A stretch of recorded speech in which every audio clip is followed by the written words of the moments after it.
好 ，baby。开启自动泊车。泊车进行中，请注意周围环境。Electric or gasoline? What would you choose? In China, for more and more drivers, the question isn't hypothetical. They answer it daily on the bustling streets of cities like Guangzhou, the capital of Guangdong province. 想买的，因为 I want to buy an electric car because gas prices are really high. 城市通勤的话，比较拥堵的话，比较耗油嘛。 For daily commuting, new energy vehicles save on fuel and are good for the 它 environment. 这个环保方面也比较不错。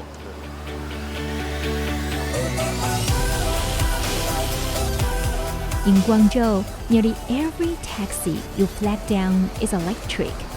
The buses too. They hum along powered by lithium batteries, not diesel. Located at the center of the dynamic growth engine in southern China, the city is moving fast, but now it's moving on a new kind of energy. As China works to meet its ambitious climate targets, transportation has become a focus, and reducing carbon emissions is now a national priority. In this three-part series on green mobility, we explore how the country is reshaping its transportation systems. This is episode 1, Awakening to Green Mobility. I'm Guoyan. In the following episodes, we'll examine the breakthroughs and bottlenecks facing our electric vehicle revolution. But first, let's zoom out and examine the bigger picture.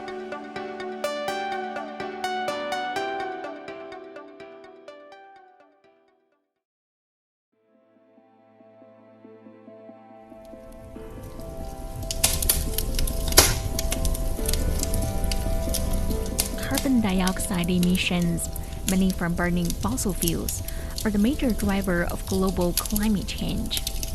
They trap heat in the atmosphere, warming the planet and intensifying weather disasters.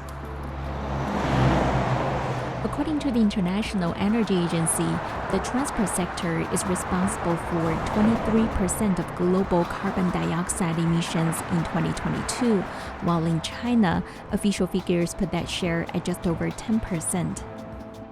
With goals to peak emissions by 2030 and achieve carbon neutrality by 2060, China is betting big on new energy vehicles, or NEVs. 出租车用的都是比亚迪的，对，所以说这样的话就给它一个市场嘛，是吧？ Bai Mei is a senior researcher from the Chinese Academy of Social Sciences who specializes in industrial economy.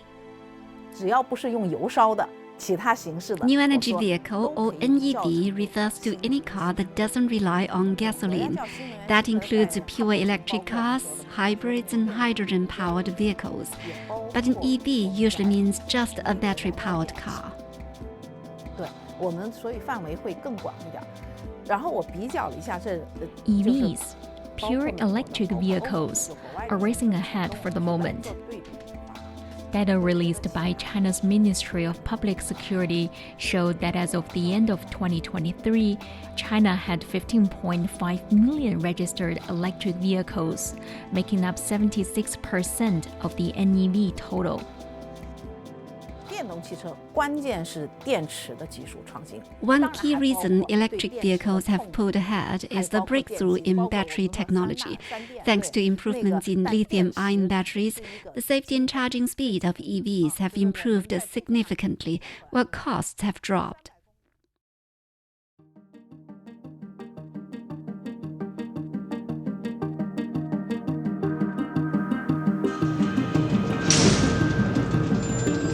Chinese car makers have launched the EV models for every budget and lifestyle.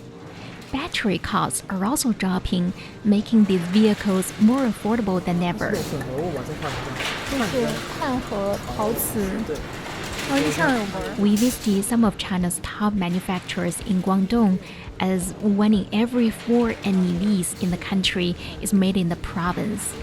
At Ion, the EV subsidiary of Guangzhou Automobile Group, or GAC, the management's attitude toward NEVs has been evolving. What started with hesitation has become a firm commitment to development.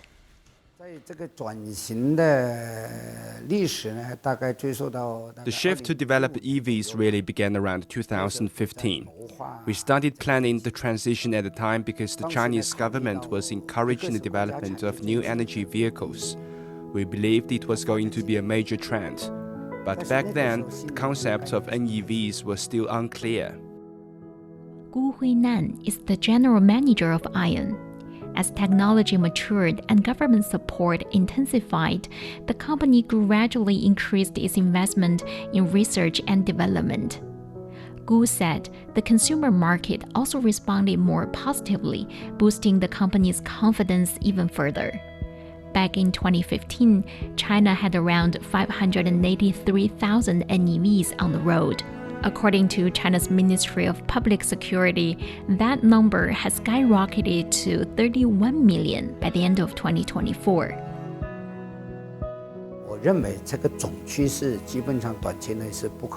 Electrification is an irreversible trend, at least in the short term. Electricity is the path to achieving autonomous driving. Our entire industrial ecosystem runs on electricity: computers, production, communication. If everything runs on electricity, building intelligent connected systems and autonomous driving with EVs becomes easier. From a different perspective, the transition to electric vehicles is about more than reducing carbon emissions or embracing the latest technology. It's also deeply connected to how a country manages its energy resources. Gu Huinan, general manager of ION, pointed out that electrification serves national energy security.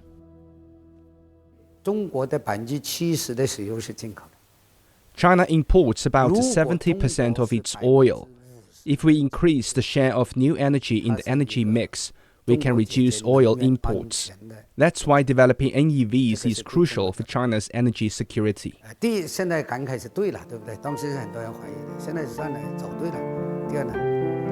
According to China Association of Automobile Manufacturers, China became the first to surpass 10 million NEVs produced in a year. By the end of 2024, NEVs made up 8.9% of all registered vehicles. Pure electric vehicles exceeded 22 million, accounting for over 70% of all NEVs. Still, climate expert Wu Changhua says there's a long way to go.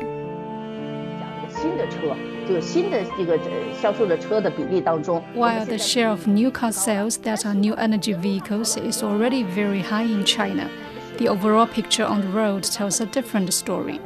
Most of the cars still running in Chinese cities were sold years ago, and many of them are gasoline-powered. Today, China has over 30 million NEVs on the road, but when you look at the total number of vehicles in the country, NEVs account for less than 10%. That's a small share and far from enough if China wants to meet its dual carbon goals of peak emissions by 2030 and carbon neutrality by 2060. Researchers see even greater potential for EVs, not just in reducing emissions, but also in supporting the electric grid. 它就相当于一个小的储能系统，大的充电宝。 Each electric car is like a mini storage unit, a giant power bank. With vehicle-to-grid or V2G technology, EVs could one day feed power back into the grid. For example, EVs could store electricity during off-peak hours and supply it back when demand peaks. The technology is already feasible. It just needs to be more cost-effective.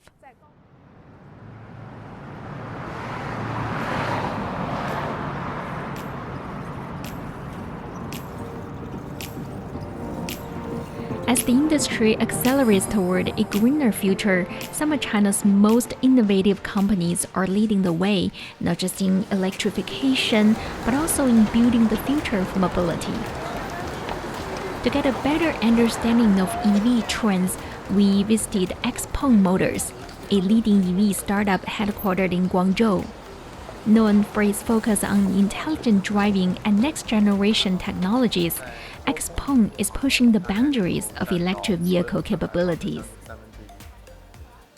Electrification is just the beginning. The next big leap is intelligence, vehicles that are cleaner and smarter. Zheng Yeqing is the vice president of XPeng. 在过去的10年之中，新能源汽车最大的变化 In the past 10 years, NEVs have gone from hybrids to fully electric. Today, EVs make up more than half of monthly car sales in China. In the next 10 years, we believe the next transformation will be toward intelligent vehicles. Electric drivetrains make it possible to power advanced electronics and AI. That means fully autonomous driving could become a reality sooner than people think. Unlike traditional gasoline-powered cars, EVs are built on electric architecture, which allows for seamless integration of sensors, software, and AI computing systems. This makes them the ideal platform for developing autonomous technologies. At XPeng, the connection between electrification and intelligence drives the company's strategy. But the company's vision doesn't end with smarter cars. It's looking beyond roads toward a future where transportation includes the sky, the sea, and everything in between. 大家听我口令，3、2、1，起飞！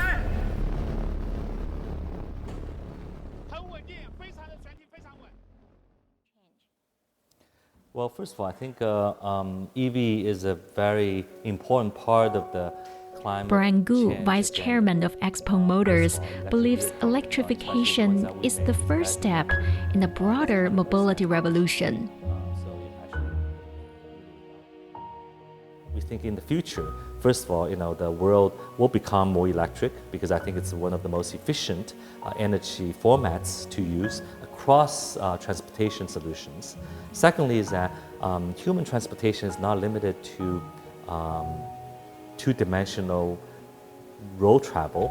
You probably can see that we spend a lot of time on flying cars. We also look at different segments of mobility, to address the last mile, address low altitude, to address even submerged scenarios. So I think these technologies can be used in a lot of future mobility solutions.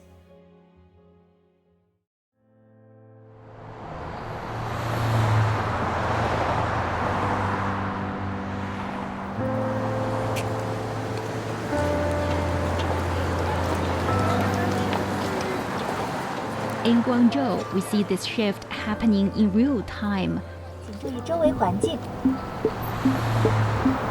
Electric taxis gliding through busy streets, charging stations built into neighborhoods, and automakers racing toward a smarter and cleaner future. Across China, policy is accelerating change, industries are innovating, and millions of people are rethinking how they move. And that wraps up the first part of this program. In episode 2, we'll explore how this growing awareness is turning into action. Until next time, goodbye, and thanks for listening.